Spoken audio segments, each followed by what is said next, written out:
This is BBC World News. I'm Regid Ahmed. Our top stories. Turkey's President Erdogan casts his ballot in key snap elections, which could allow him to tighten his grip on power.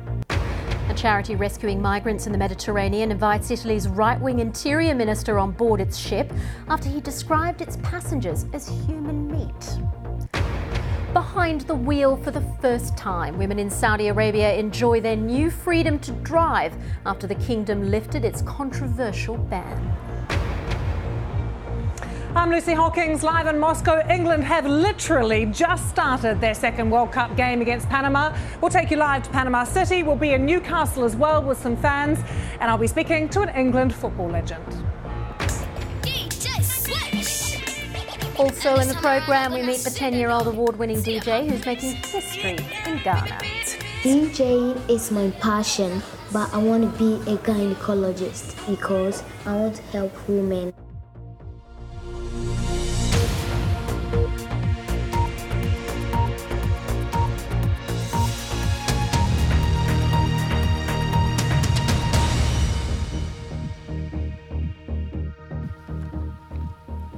Hello and welcome to BBC World News. Well, Mark Lowen is in Istanbul, so let's go to him right now. Mark, we've seen President Erdogan vote. Now, we can't talk about the exit polls, but can you explain why this is such a key election for President Erdogan?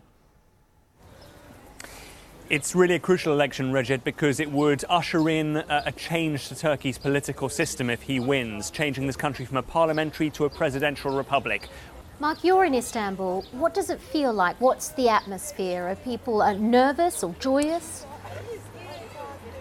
There is a lot of excitement here among people who believe that this is a chance to stop him, among his critics and among his supporters as well. A lot of excitement. They feel that he is still the man they're willing to bet on. And I have to tell you, Regid, that at this polling station here behind me, there have been long queues outside the voting rooms. They believe that they could get turnout of over 85%. Turks cherish their democratic right, but they are just deeply split on who should lead Turkey and Turkish democracy. His supporters say that he has transformed the country with airports, bridges, roads and hospitals. They love his conservative, pious values. His opponents say he has destroyed Turkish democracy, hijacked the justice system, ruined relations with the West, and that Muharrem İnce, this fiery centre-left man of the people from the opposition CHP party, is the man to stop him in his tracks. We will have to see whether Mr İnce can push this election to a second-round runoff, and indeed whether the opposition can deprive Mr Erdogan of his parliamentary majority after polling closes in a couple of hours' time. All right, Mark Lowen in Istanbul, thank you very much for that. Now, we can't actually talk about exit polls because of reporting restrictions, but of course, once those polls close and we start to see some sort of results, we will bring you to them live here on BBC World News. Now, the German sea rescue charity Mission Lifeline has invited the Italian Interior Minister Matteo Salvini aboard their ship, the Lifeline, to meet the 239 migrants he's refusing to allow into Italy. The invitation is in response to a video Mr Salvini posted on his Facebook page earlier this week, where he described the migrants as human meat. The charity said it had no meat on board, only humans.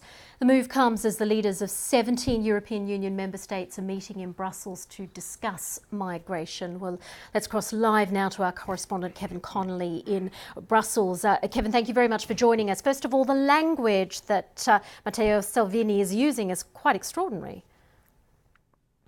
It is. He talks about that cargo of human flesh, as you can also translate his words from Italian, and it has produced that indignant and very strongly worded reply from the charity Lifeline, talking about the fact that there's no meat on board, there are any human beings who've been rescued from drowning. And if there's a political takeaway from that exchange, of course it's hard to see Matteo Salvini accepting an invitation from the Lifeline ship and its crew. The political takeaway is here in Brussels, because the new Italian government, of which Mr Salvini is an important part, they are determined to shake up the migration debate in Europe, to challenge the role of NGOs in bringing migrants to Italian shores, and to make sure that whatever the European Union decides to do about this problem, and it's clear that the EU is profoundly divided over it, the Italians are determined that whatever is done will help Italy and not just help Germany, because the Italian suspicion is that the EU is preparing to help Angela Merkel on the migration issue and isn't preparing to help Italy. You talk about this meeting that's happening in Brussels. Given where Italy is on this issue and where Angela Merkel of Germany is, do you think they can come to any sort of resolution today? It's interesting. I mean, earlier in the week we had, in the sort of rather peculiar way of European politics, we had draft conclusions to this meeting being circulated days before it had taken place, and those draft conclusions really did feel as though they were addressing Germany's concerns. Angela Merkel is trying to hold together a governing coalition in Germany by trying to reduce the right of migrants to move from other European countries into Germany once they have been processed. Italy says that's no good. That's just about helping Mrs. Merkel stay in office.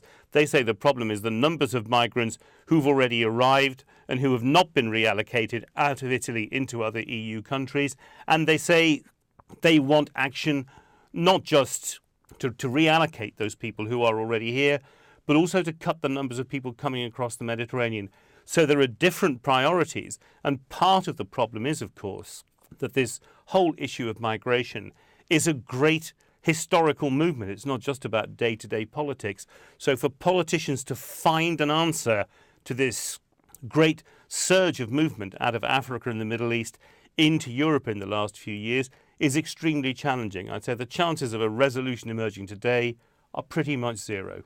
Right, Kevin Connolly in Brussels, thank you very much for that. It is a complicated story, so do go to our website, bbc.com/news, for more on that. Now, moving on, the police in Zimbabwe say 49 people are receiving treatment in hospital following an explosion at a political rally in Bulawayo on Saturday. The police are offering what they say is a substantial reward for information from the public as they carry out investigations into the attack at the White City Stadium in Bulawayo. President Emmerson Mnangagwa says the elections will go ahead as planned on July the 30th, despite what he described as an attempt on his life. Saudi Arabia has become the last country in the world to allow women to drive. The move is part of a program of modernisation under Crown Prince Mohammed bin Salman, but leading women's rights activists who challenged the ban in the first place are still in prison. From Riyadh, Olagaran reports. Now, another congratulations is in order. New Zealand's Prime Minister Jacinda Ardern and her partner Clark Gayford have presented their newborn baby girl to the world, facing the cameras for the first time since the delivery of her daughter Neve on Thursday. Ms Ardern said she'd been blown away by the messages of congratulations from around the world, including an email from Queen Elizabeth. Russell Trott reports. Well, stay with us on BBC World News, still to come. Lots of celebrating in New Zealand with the birth of baby Neve. New Zealand, of course, my first home. Different celebrations across England just a few minutes ago because the game with Panama is underway and England have scored already. I'll have the details coming up, and I'll also be speaking to England legend Terry Butcher.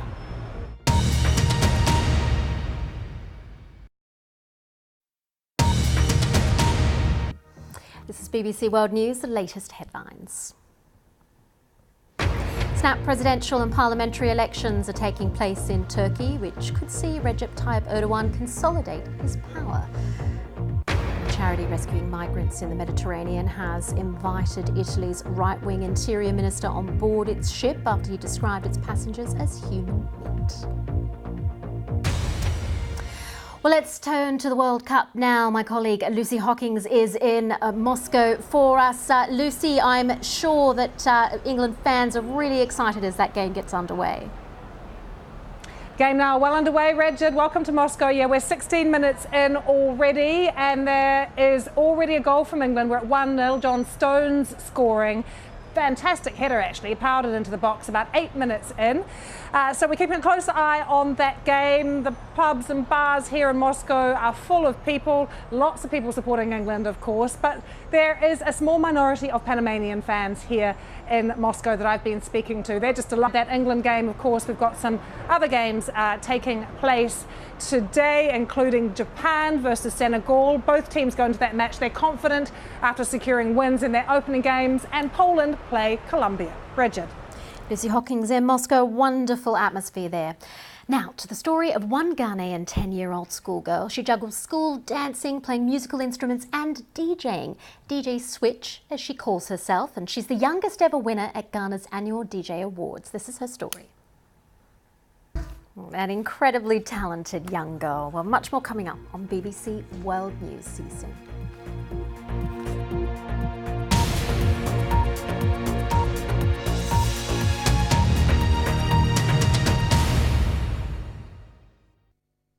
Hello there. We'll take a look at the weather around the Middle East in just a moment. Let's focus first of all, though, on Africa. Now, this is the satellite picture from earlier.